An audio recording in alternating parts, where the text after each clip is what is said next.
మనలో చాలామంది మొదటి ప్రాముఖ్యమైన విషయాన్ని పక్కన పెట్టి రెండో స్థానంలో ఉన్న దానికోసం కష్టపడి పనిచేస్తాం.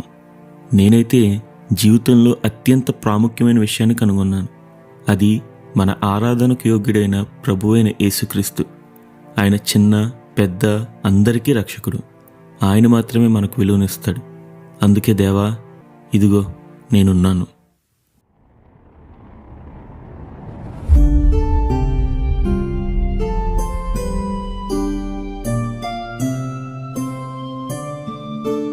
తన చిరకాల వాంఛ అయిన ఒలింపిక్ మెడల్ కంటే తన దేవుణ్ణి పూర్ణ హృదయంతో ఆరాధించడమే ప్రాముఖ్యం అని ప్రపంచానికి చాటి చెప్పిన వ్యక్తి.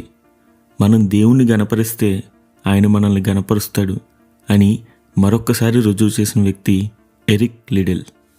1902 జనవరి 16న చైనాలో స్కాటిష్ మిషనరీకి ఎరిక్ జన్మించాడు. చిన్ననాటి నుండి ఆటలంటే ఎరిక్కు చాలా ఇష్టం. తన 6 ఏళ్ల వయసులో చదువు కొరకై ఇంగ్లాండ్ పంపబడ్డాడు. ఆ తర్వాత దేవుని కృప ద్వారా తన అభిరుచిని నైపుణ్యంగా మార్చుకుని పరుగు పందెంలో గొప్ప ప్రావీణ్యుడయ్యాడు.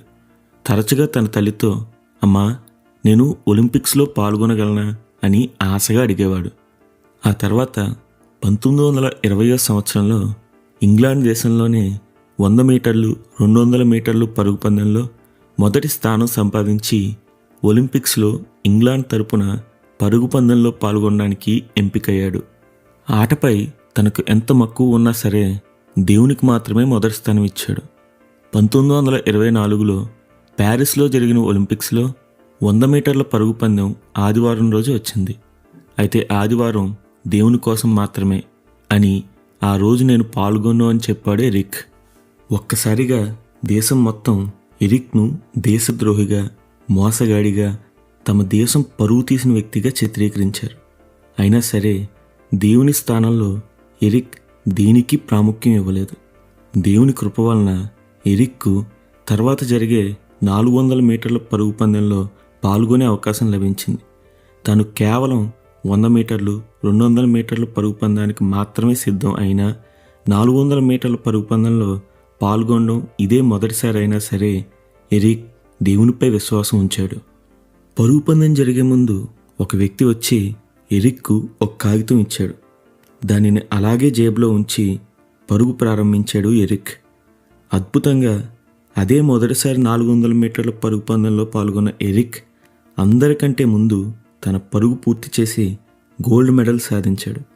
ఆ తర్వాత ఆ చిన్న కాగితం జేబులో నుండి తీసి చూస్తే అందులో 1 సమూయేలు 2:30లో ఉన్న వాక్యం, నన్ను గణపరచువారిని నేను గణపరుస్తాను అని ఉంది.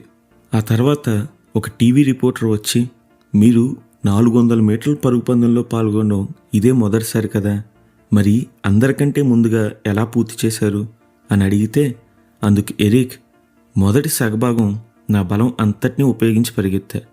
ఇక నా బలం పూర్తిగా అయిపోయాక దేవుణ్ణి అడిగా. అప్పుడు మిగిలిన సగభాగం ఆయన శక్తితో పరుగు పూర్తి చేశా అని సాక్ష్యం ఇచ్చాడు.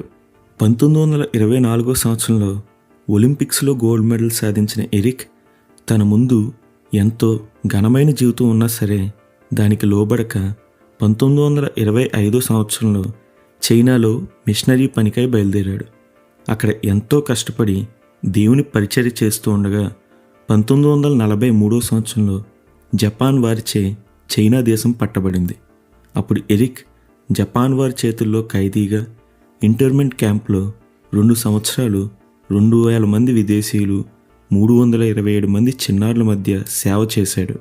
విపరీతమైన పని ఒత్తిడి, చాలిచాలిన ఆహారం వల్ల తలలో నరాలు చిట్లి 1945 సంవత్సరంలో ఫిబ్రవరి 21న ఎరిక్ కన్నుమూశాడు. జనం కోసం కాదు, దేశం కోసం కాదు, పేరు కోసం కాదు, ప్రఖ్యాతి కోసం కాదు, ఎరిక్ దేవుని కోసం పరిగెత్తాడు.